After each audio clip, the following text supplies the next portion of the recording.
பார்க்குறதுல எனக்கு ரொம்ப சந்தோஷம். சரிங்களா? இன்றைக்கான டாபிக் பார்த்திங்கன்னா ரொம்ப லைட் வெயிட்.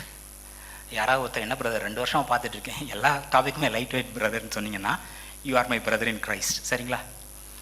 யூஸ்வலாக நம்ம கையில் நம்ம முன்னாடி ஏதாவது ஒரு பிரச்சனை இருந்ததுன்னா அந்த பிரச்சனையை நம்ம மூளை எப்படி ப்ராசஸ் பண்ணுது? சின்ன பிரச்சனை நம்ம பார்த்துக்கலாம், ஜலதோஷம் காய்ச்ச, ஓகே ஒரு பேனடால் போட்டால் சரியாயிரும், ஒரு பேராசிட்டமால் போட்டால் சரியாயிரும். ஹார்ட் ப்ராப்ளம் மாதிரி தெரியுது, ஒரு டியூமர் மாதிரி தெரியுது, ஐயோ பாஸ்டர்கிட்ட போய் ஜெபம் பண்ணுவோம், ஐயோ ஆண்டவரை நோக்கி பார்ப்போம். இது புதுசு கிடையாது, இது ஒரு ஸ்டாண்டர்ட் தாட் ப்ராசஸ். இதை நம்ம புரிஞ்சுக்கிட்டால் தான் இதுக்கேற்ற மாதிரி நம்ம எப்படி பிஹேவ் பண்ணுறதுன்னு தெரிஞ்சுக்க முடியும். இன்றைக்கி நம்ம பார்க்க போகிற ஒரு ஹிஸ்டாரிக்கல் ஈவெண்ட் சின்ன குழந்தைகளுக்கு கூட தெரிஞ்ச ஒரு ஈவெண்ட். இப்போது தாவீது கோலியாத் தெரியாதவங்களே இருக்க மாட்டாங்க, சாம்சங் டலேலா தெரியாதவங்களே இருக்க மாட்டாங்க. அந்த மாதிரின ஒரு ஹிஸ்டாரிக்கல் ஈவெண்ட், எரிகோ கோட்டை தகர்ந்து விழுந்தது. அதை பற்றி தான் இன்றைக்கி நம்ம பார்க்க போகிறோம். சரிங்களா? இதை எந்த அளவுக்கு நம்ம கேள்விப்பட்டோமோ இதுக்கு அடுத்து ஆயிப்பட்டினத்தில் நடந்ததை பற்றி பெருசாக தெரிஞ்சிருக்காது. சரிங்களா? இன்றைக்கி இது ரெண்டை மட்டும்தான் நம்ம கம்பேர் பண்ணி கான்ட்ராஸ்ட் பண்ணி பார்க்க போகிறோம். சரிங்களா? இப்போது ஃபஸ்ட்டு எரிகோ கோட்டை. இஸ்ரவேலர் எகிப்துலேருந்து வெளில வந்தாச்சு, 40 வருஷம் சுற்றி கடைசியாக யோர்தான் ஆற்றை கடந்து இஸ்ரவேலருக்கு ப்ராமிஸ்டு லேண்ட், அவங்களுக்குன்னு கொடுக்கப்பட்ட தேசம், பிடிச்சிக்கங்கன்னு கொடுக்கப்பட்ட தேசம், அதில் நகரத்துக்கு முன்னாடி நிற்கிறாங்க எரிகோ கோட்டை. பெரிய மதில். முற்காலத்தில் பார்த்திங்கன்னா இஸ்ரவேலர் கடந்து வரும்போது ஒரு தேசத்தில் எப்பா நாங்கள் இடது பக்கம் வலது பக்கம் பார்க்காம நேராக ராஜபாதை வழியாக இந்த நாட்டை மட்டும் ஈஸியாக கொஞ்சம் கடந்து போய்க்கிறோம் அப்படின்னப்ப யாரும் விடலை இல்லைங்களா? வா வா கடந்து போய்க்க அப்படின்னு யாரும் சொல்ல மாட்டாங்க. ஜெசிகா ஒரு 1.5 வயசு சின்ன குழந்தை, ஒரு உதவி கேட்குறவர். யூஸ்வலாக உதவி கேட்குறவங்க காம்பவுண்ட் கேட்டுக்கு வெளில நின்று தான் அம்மா அப்படின்னு கேட்பாங்க இல்லைங்களா? இவர் கொஞ்சம் கடந்து உள்ள வீட்டு வரைக்கும் வந்துட்டார். 1.5 வயசு குழந்தை, வாங்க வாங்க உட்காருங்க அப்படின்னு சோஃபாவை காமிக்குது. குழந்தைகள்கிட்ட நம்ம சொல்லுவோம், இது பண்ணு இது பண்ணாத, ஃபோன் எடுத்து விளையாடாத, ஸ்கூல்லேருந்து வந்தோன்னா டிவி பார்க்காத. யூஸ்வலாக நம்ம சொல்கிறது ஒன்று, நம்ம செய்கிறத அவங்க பார்த்து கற்றுக்கிறது ஒன்று. எது அதிகமான இம்பேக்ட் இருக்கும்னா நம்ம செய்கிறத பார்த்து அவங்க பண்ணுறது தான். ஏய் ஃபோனை பார்க்காத அப்படின்னு அப்பா அம்மாவும் ஃபோனை நோண்டிக்கிட்டு இருந்தால் பசங்களுக்கும் ஃபோன் மேலே ஒரு அட்டாச்மெண்ட் வரதான் செய்யும். காலையில் எழுந்தோன்னு பைபிள் படிச்சியா, கம்யூனியன் எடுத்தியா கேட்குறதுக்கு பதில் அதுக்கு முன்னாடி நீங்கள் உட்காந்து செஞ்சீங்கன்னா ஆட்டோமேட்டிக்காக அதுக பழகி வந்துடுவாங்க. இப்போ பாஸ்டர் மேடமையும் பார்க்குறாங்க, யாராவது வந்தாங்கன்னா வாங்க வாங்க உட்காருங்க, ஜூஸ் குடிக்கிறீங்களா, வந்தால் ஒரு ஸ்டாண்டர்ட் கிரேப் ஜூஸ் இருக்கும், இல்லை டீ காஃபி சாப்பிட்றீங்களா, பார்த்துட்டே இருக்கப்பல 1.5 வயசு குழந்தை வாங்க வாங்க உட்காருங்குது. இந்த எரிக்கோ கோட்டையில் வாங்க வாங்க உள்ள வாங்க பிடிச்சிக்க தானே வந்தீங்க. அவங்க என்ன 1.5 வயசு குழந்தையா? டேய் கோட்டை, மதில் சுவர்னால கோட்டை அடைச்சி வச்சுருக்காங்க, யாரும் உள்ளே வரல, யாரும் வெளியில் போகலை. இப்போ இந்த காலத்துலலாம் பார்த்திங்கன்னா ஒரு மதில் கோட்டை இருக்குது அப்படின்னா அதை அடித்து உடைக்கிறதுக்கான சில சாதனங்கள்லாம் இருக்கும். ஈவன் யானையை கூட்டு கூட வந்து இடிக்க வைப்பாங்க. நம்ம மலைக்கோட்டை போய் பார்த்திங்கன்னா அந்த கதவெல்லாம் இடிக்காதபடி பெரிய பெரிய ஆணியெல்லாம் வச்சுருப்பாங்க. இப்போ இவங்க கோட்டையை மூடி வச்சுருக்காங்க, யார் வரல போகலை. என்ன இன்ஸ்ட்ரக்ஷன் இவங்களுக்கு கொடுக்கப்படுது? இந்த மாதிரி ஒரு மிலிட்ரி இன்ஸ்ட்ரக்ஷன் நீங்கள் எங்கேயுமே பார்க்க முடியாது. கர்த்தர் யோசுவாவை நோக்கி, இதோ எரிகோவையும் அதன் ராஜாவையும் யுத்த வீரரையும் உன் கையில் ஒப்பு கொடுத்தேன். இப்போ இல்லாதவைகளை இருக்கிறதை போல் அழைக்கிற கர்த்தர் இங்கே எரிகோ கோட்டைக்கு முன்னாடி நிற்கிறாங்க. இவர் சொல்கிறாரு, ஆல்ரெடி உனக்கு கையில் கொடுத்துட்டேன். இன்றைக்கி நீங்கள் பார்க்குறீங்க, அப்பா என் பேங்க் அக்கௌண்ட்டில் காசு கம்மியாக இருக்குது, இந்த மாதம் எப்படி ஓடும், எனக்கு நிறையா வேலை இருக்குது, பண்ணக்கூடிய வேலை, நேரம் பத்தலை, எப்படி போகும்? இவர் சொல்கிறது எல்லாமே பார்த்திங்கன்னா எதிரிகளுக்கு பயந்து ராத்திரியில் திராட்சை பழத்தை எடுத்து ஜூஸ் பிழிகிற ஒரு இடத்துல ஒருத்தன் போர் அடிச்சுக்கிட்டு இருக்கான், பயந்து போய் அவனை போய் பராக்கிரமசாலி அப்படின்னு கூப்பிடுவார். தேசங்களின் தகப்பனே, பிள்ளையே இல்லை, 100 வயசு வரைக்கும். இது எல்லாமே பார்த்தீங்கன்னா இன்றைக்கும் உங்களுக்கு பற்றாக்குறை, நான் இந்த இடத்துல வீக், எனக்கு இது போதலை, எனக்கு இது இல்லை, எனக்கு இது கிடைக்கல அப்படின்னு நீங்கள் இப்போ நம்ம மூளை என்ன ப்ராசஸ் பண்ணும்? நம்ம சென்சஸ், பார்க்குறது, கேட்குறது, உணர்றது, இந்த மாதிரி அந்த புலன்களை வச்சு நம்ம கண்டுபிடிக்கிறது மட்டும்தான் உண்மைன்னு சொல்லுவோம். ஆனால் இவர் என்ன சொல்கிறாரு? நான் சொன்னேன், நீ நம்பு. இவர் சொல்கிறாரு ஆல்ரெடி கொடுத்துட்டேன். சரி, கொடுத்துட்டீங்க, என்ன பண்ணணும்? இந்த இன்ஸ்ட்ரக்ஷன் தான் பார்த்தீங்கன்னா, இதை கேட்டோன்னே விசுவாசம் எந்த அளவுக்கு முக்கியம். இன்னைக்கு இல்லை, என்றைக்குமே. ஒரு தடவை சுற்றி வா, 6 நாள் இந்த மாதிரி ஒரு முறை சுற்றி வா, 7வது நாள் 7 முறை சுற்றி வா. இது என்ன இன்ஸ்ட்ரக்ஷன்? இது நடந்தால் எப்படி நான் ஜெயிக்க முடியும்? எப்படி மதில் விழும்? எப்படி அலங்கம் விழும்? இந்த கேள்வி யாராவது கேட்டாங்களா? இவ்வளோதானே, சிம்பிள். சுற்றி வரணும், ஒரு நாள் ஒரு தடவை சுற்றி வரணும், 7 நாள் 7 தடவை சுற்றி வரணும். இன்றைக்கி நீங்கள் டாக்டர்கிட்ட போகிறீங்க, ரிப்போர்ட் சொல்லுது மொட்டி தேஞ்சு போச்சு, வயசாச்சலமா, கால்சியம் கம்மி, மொட்டி தேஞ்சு போச்சு, பிபி இருக்குது, சுகர் இருக்குது, கொலஸ்ட்ரால் இருக்குது, ரிப்போர்ட் சொல்லுது. ஆனால் அவருடைய தழும்புகளால் நீங்கள் குணமானீங்க.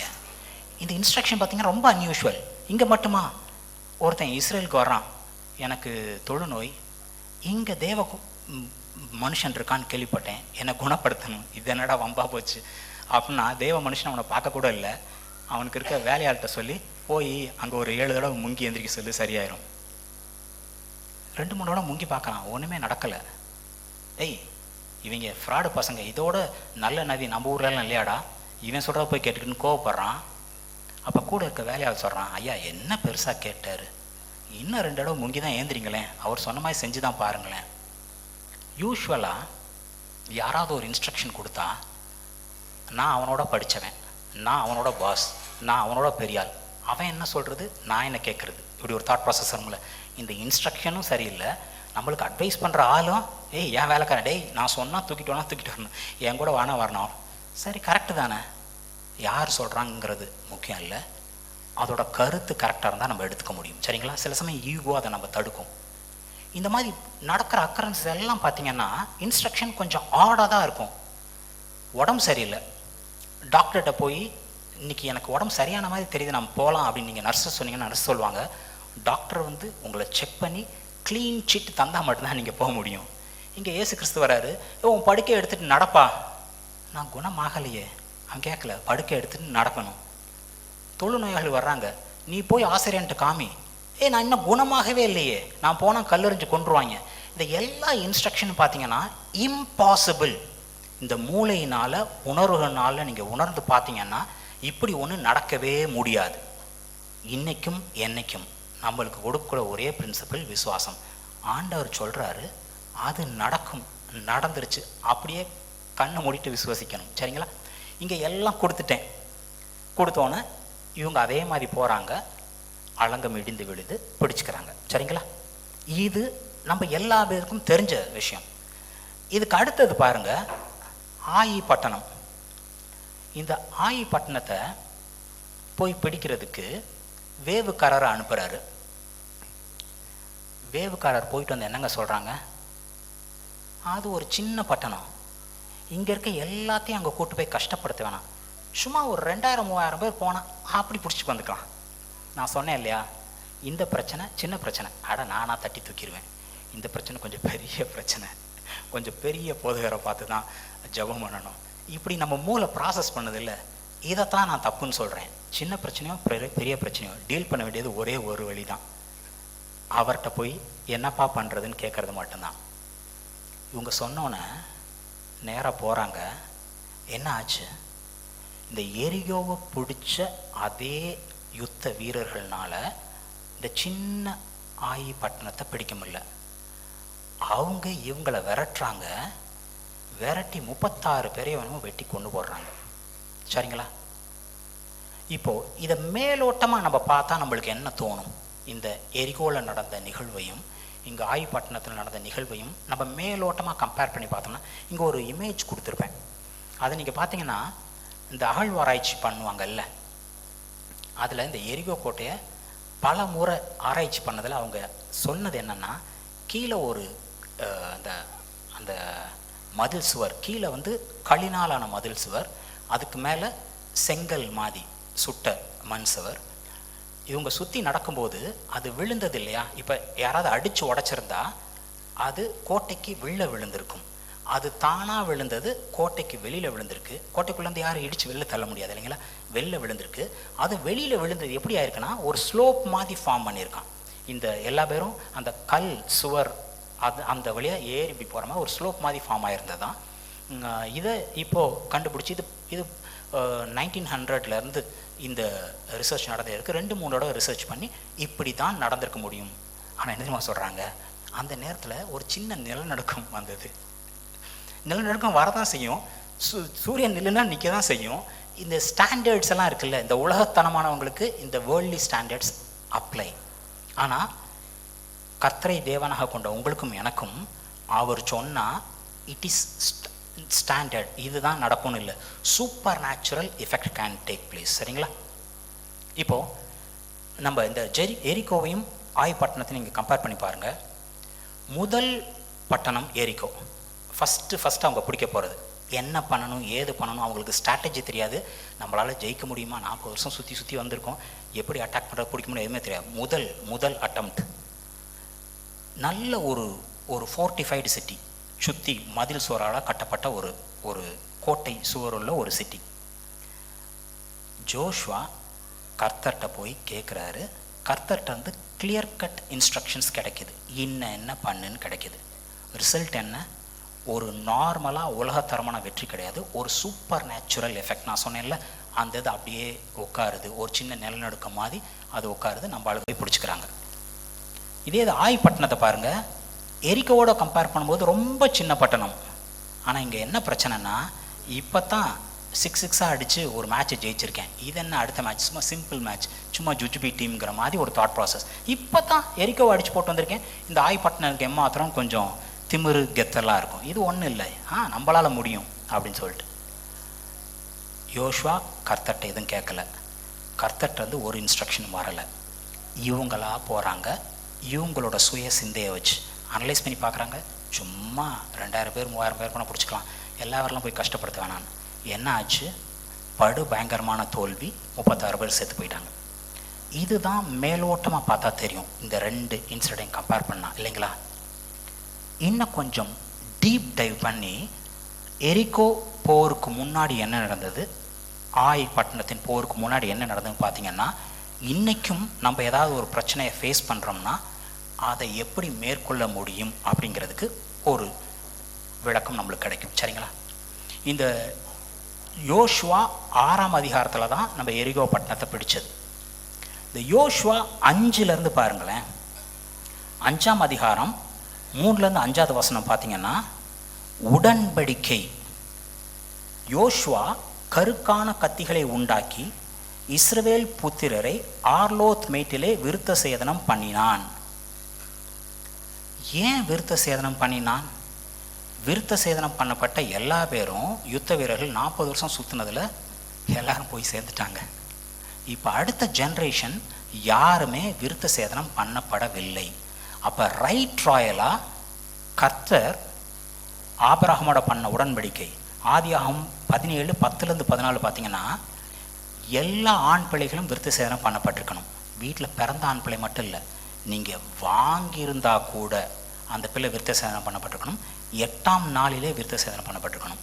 இப்போ இந்த புது ஜனங்கள், அந்த 40 வருஷம் சுற்றினாங்கல்ல, இந்த புது ஜென்ரேஷன் யாருமே விருத்த சேதனம் பண்ணப்படவில்லை. இப்போ யோசுவாவுக்கு தெரியுது, கர்த்தரோட உடன்படிக்கையை நம்ம செட் ரைட் பண்ணலைன்னா இந்த ப்ராமிஸ்டு லேண்ட் நம்மளுக்காக கொடுக்கப்பட்ட இந்த இடத்த பிடிச்சிக்கிறதுக்கு நம்மளுக்கு தகுதி இல்லை, அதிகாரம் இல்லை. ஃபஸ்ட்டு அவன் பண்ணக்கூடியது கவனன்ட், உடன்படிக்கையை ரீஎஸ்டாப்ளிஷ் பண்ணுறான். பார்த்தீங்களா? சர்க்கம்சைஸ் பண்ணுறான், விருத்த சேதனம் பண்ணுறான். இதுக்கு அடுத்தது யோசுவா 5:10 வசனம் பார்த்தீங்கன்னா, இஸ்ரவேல் புத்திரர் கில்காலிலே பாளையமேன்கிற போது மாதத்தின் 14ஆம் தேதி எரிகோக்கு சமமான வெளிகளிலே பஸ்காவை ஆசரித்தார்கள். இஸ்ரவேலர் எகிப்திலிருந்து வெளில வர்றதுக்கு என்னென்னவோ பண்ணி பார்த்தா கூட பயங்கரமான ஒரு ஒரு ஒரு இம்பேக்ட் கொடுத்தது எது பாருங்க, அந்த பஸ்கா புஷ்டர் தான். எகிப்தியர் எல்லா பேரும் அந்த முதல் பேரான குமாரனை இழக்கிற மாதிரி இருந்தது. இஸ்ரவேலர் அதே பஸ்காவை புஷ்ட பிறகு எல்லா பேரும் ஒருத்தர் கூட ஒரு பிரச்சனை இல்லாமல் ஹெல்தி அண்ட் வெல்தி அவங்க எகிப்திலேருந்து வெளியேறும் போது ஒருத்தருக்கும் உடம்பு சரியில்லாமல் இல்லை, நடக்க முடியாமல் இல்லை. சொல்லப்போனால் கொள்ளையிட்டார்கள்னு சொல்லியிருக்கு. அத்தனை வருஷம் அவங்க அடிமையாக இருந்த சம்பளமெல்லாம் பேக் பே. இப்போ கவர்மெண்ட் வந்து உங்களுக்கு ஒரு அலவன்ஸ் சொல்லுது, 2024 உங்களுக்கு அலவன்ஸ் சொல்லுது அப்படின்னா இன்றைக்கி சம்பளம் போடும்போது அதையும் சேர்த்து குமுலேட்டிவாக சேர்த்து தருவாங்க இல்லைங்களா. இவங்களோட சம்பளம் அத்தனை நாள் பெற்றிருக்க வேண்டிய சம்பளத்தையும் எடுத்துக்கிட்டு நல்லா ஹெல்தி அண்ட் வெல்தியாக வெளில வராங்க. அந்த பஸ்காவை இப்போ ஆசரிக்கிறாங்க. 2 மட்டும் இல்லை, 3வது யோசுவா 5:13 பார்த்தீங்கன்னா ஒரு தூதனானவனை பார்க்குறாரு சொல்கிறாங்க. தூதனை எப்படி பார்க்குறாங்க? உருவின பட்டயத்தோடு பார்க்குறாங்க. இப்போது நம்ம சர்ச்சுக்கு சண்டேனா சர்ச்சுக்கு போகணும்பா அப்படின்னு ஒரு கடமையாக வர்றோமா, இல்லை ஆண்டவரை நோக்கி பார்த்து இந்த வாரத்துக்கான ஆகாரத்தை பெற்றுக்கொள்றதுக்கு வரோமா? நம்ம என்னத்தை நோக்கி எதிர்பார்த்து பார்க்குறோமோ. இப்போ வனாந்தரத்தில் சுற்றும்போது கல்லை புரட்டினார்கள், பாம்பு கடிச்சது. ஒரு வெண்கல சர்ப்பத்தை உயர்த்து அதை நோக்கி பார்க்குற எல்லாரும் குணமாவார்கள். இன்னைக்கு அவரை எப்படி பார்க்குறீங்க? நீங்கள் உடல் இல்லைன்னா அவரை ஒரு ஸ்டெத்தஸ்கோப்போட பார்க்கலாம், அவரை ஒரு ஹீலராக பார்க்கலாம். இன்றைக்கி உங்களுக்கு பைசா குறைவாக இருந்தால் அவர் ஒரு ஏடிஎம் மிஷினாக ப்ரொவைடராக பார்க்கலாம். உங்களுக்கு என்ன தேவையோ அவர் அப்படியே பார்க்கலாம். ஒரு இடத்துல இயேசு கிறிஸ்து கேட்டிருப்பாரு, எல்லாரும் என்ன சொல்கிறாங்க? சிலர் வந்து ரபி டீச்சர், சிலர் வந்து ஒரு ப்ராஃபட், சிலர் வந்து ஒரு லெவலில் கன்சிடர் பண்ணுவாங்க. அவங்கெல்லாம் விடு, நீ என்ன எப்படி பார்க்குற? நீங்கள் என்ன எப்படி பார்க்குறீங்க? உங்களோட ரட்சகராக பார்க்குறீங்களா? உங்களோட ஹீலராக பார்க்குறீங்களா? உங்களோட ப்ரொவைடராக பார்க்குறீங்களா? உங்களுடைய தேவைகளை எல்லாம் நிறைவேற்றவா பார்க்கலாம். நீங்கள் எப்படி பார்க்குறீங்களோ அவர் அப்படியாகவே இருக்கிறார்.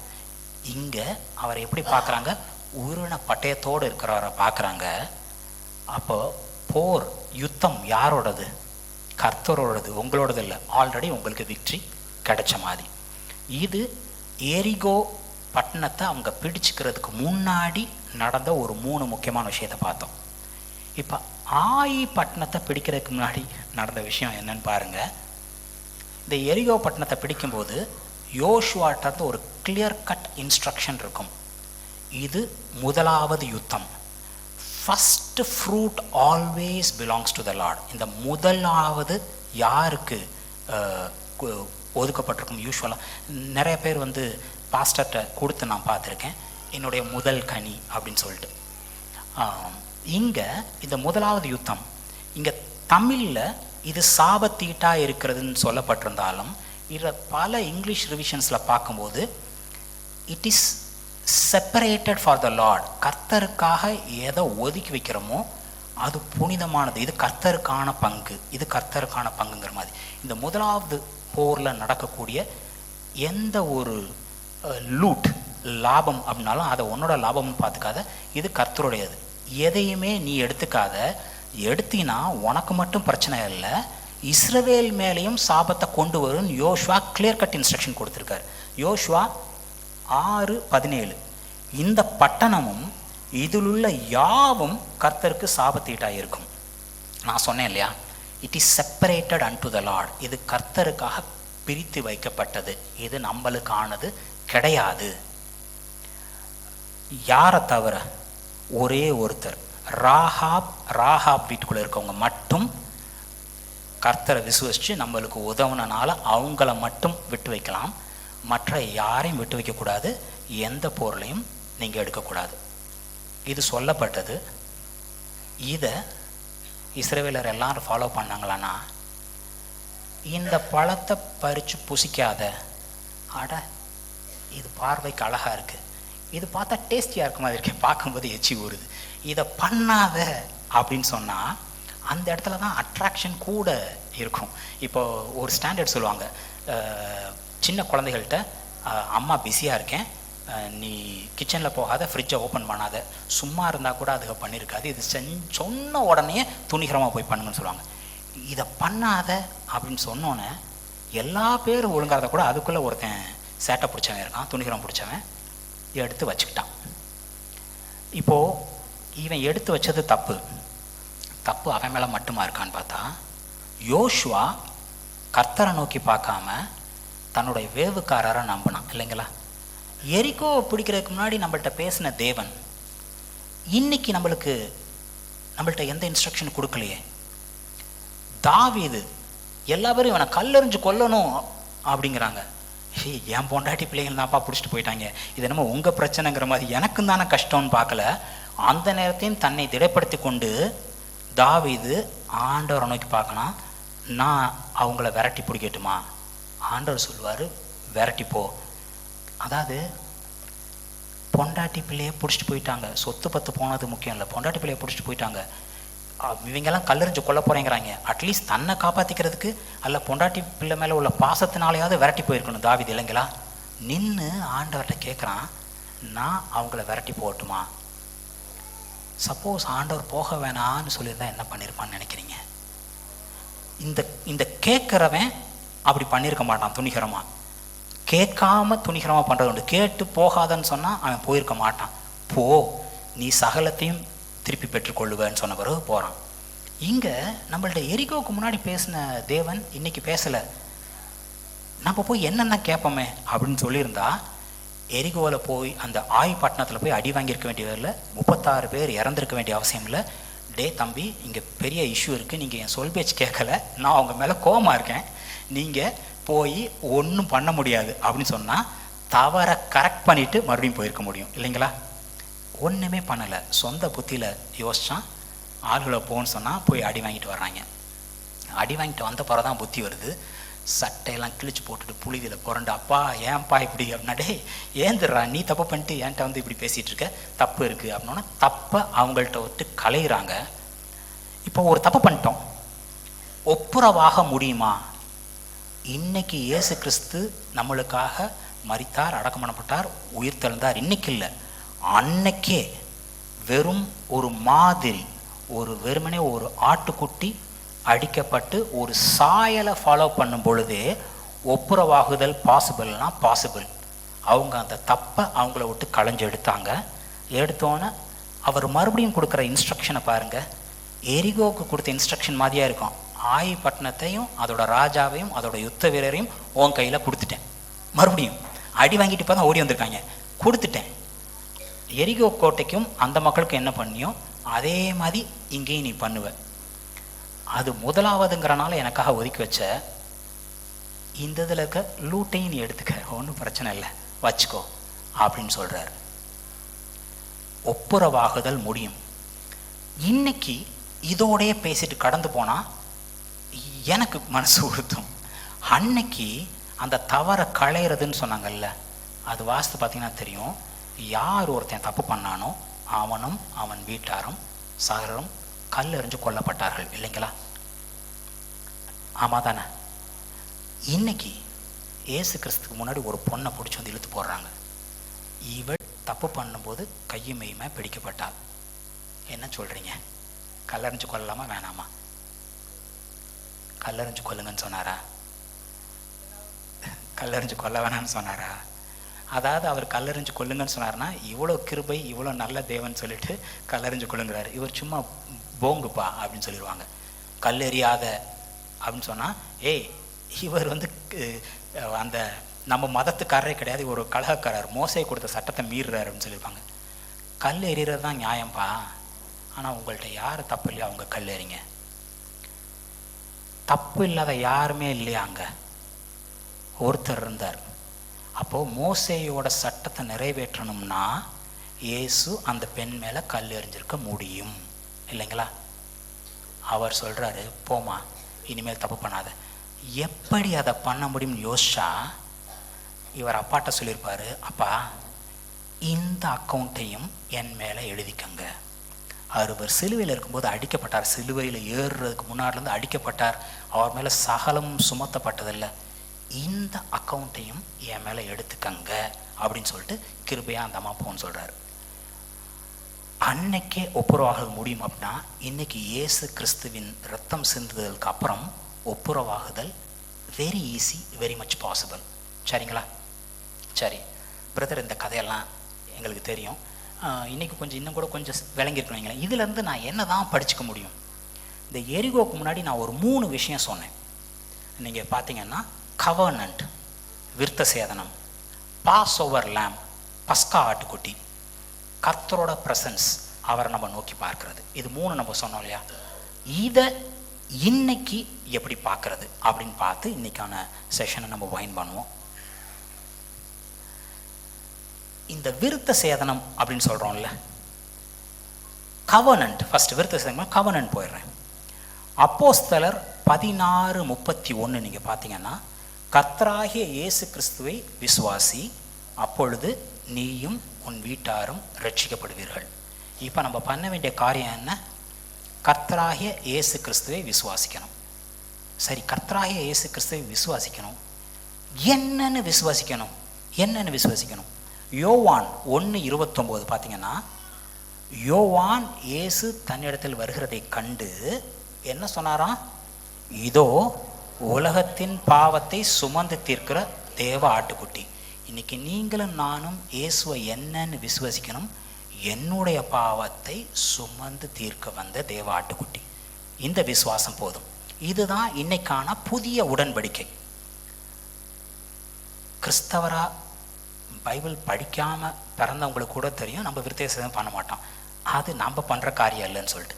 இருந்தாலும் அன்னைக்கு விருத்த சேதனம் இருக்கே, அப்போ இன்னைக்கு அது என்னவா அப்படின்னு தேடி பார்த்தா கொஞ்சம் ரெஃபரன்சஸ் வந்தது. அதில் இந்த நோட்ஸ் எடுக்கிறவங்க இருந்தீங்கன்னா எழுதிக்கங்க.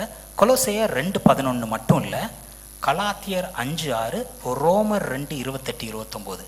ஆனால் எனக்கு பர்சனலாக பிடிச்சது கொலோசையர் 2:11.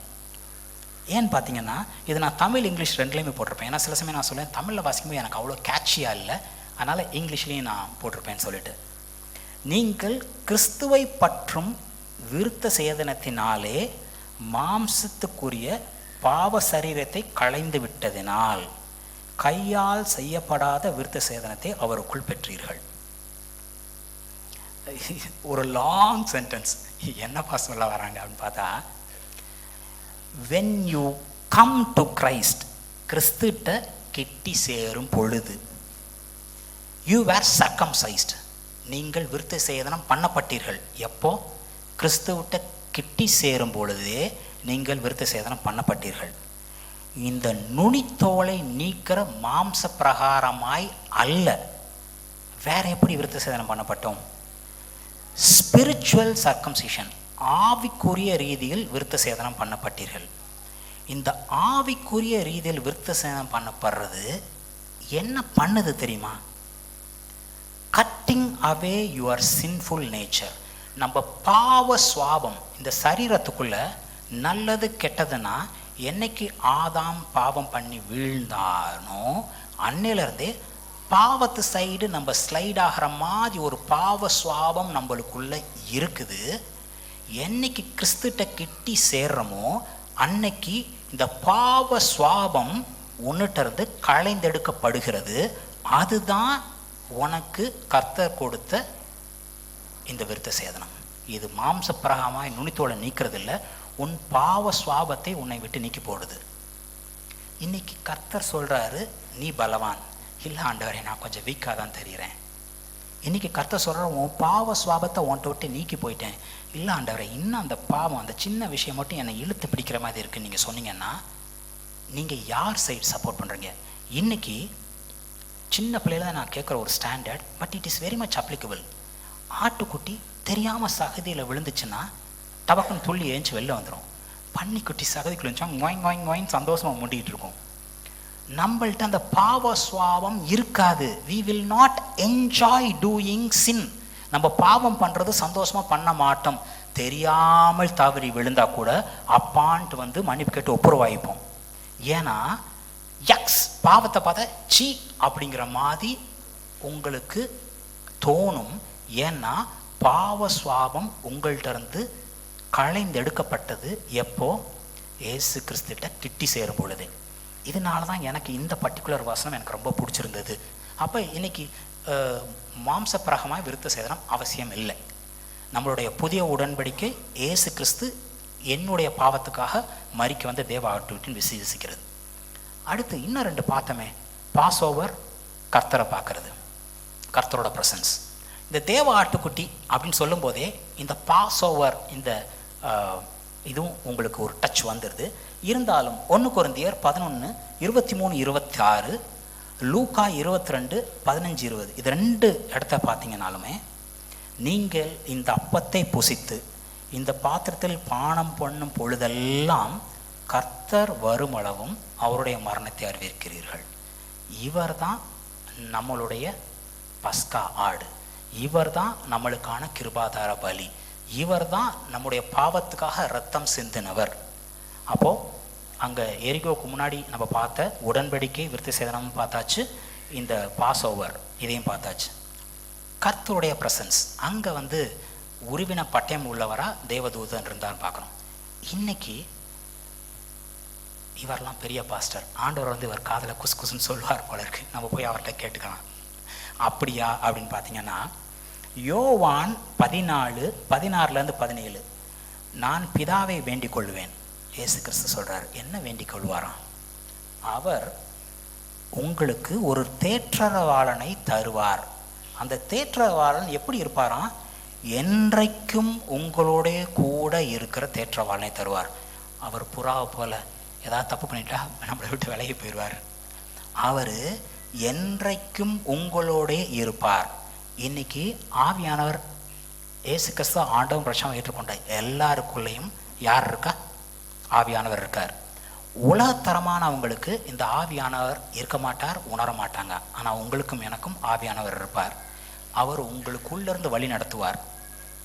Presence or absence of peace. ஒரு காரியம் பண்ணணும், பரபரன்னு இல்லாமல் அமைதியாக நிதானமாக தெளிந்த நீருடைய மாதிரி உங்களுக்குள்ள அமைதி இல்லை இது சரியில்லை. எப்படி ஏபோத்தை பார்த்து பண்ணலாமா வேணாமா அப்படின்னு கேட்டால் எஸ் ஆர் நோ ஆன்சர் கிடைக்குமோ, இன்றைக்கும் ஏதாவது காரியம், தம்பி இது சரியில்லை வேணாம், பாப்பா இது உனக்கான உகந்த காரியம் இல்லை, ஆவியானவர் உங்களுக்குள்ளேருந்து வழி நடத்துவார். நீங்கள் வெளியில் எங்கேயும் போய் தேட வேண்டிய அவசியம் இல்லை. சரிங்களா? சின்ன காரியமாக இருந்தாலும் சரி, பெரிய காரியமாக இருந்தாலும் சரி, ஒரே ஒரு சென்டென்ஸ் சொல்லணும்னா, கர்த்தர் கையை பிடிச்சிக்கிட்டு கூடவே நடக்க பழகுனா போதும்.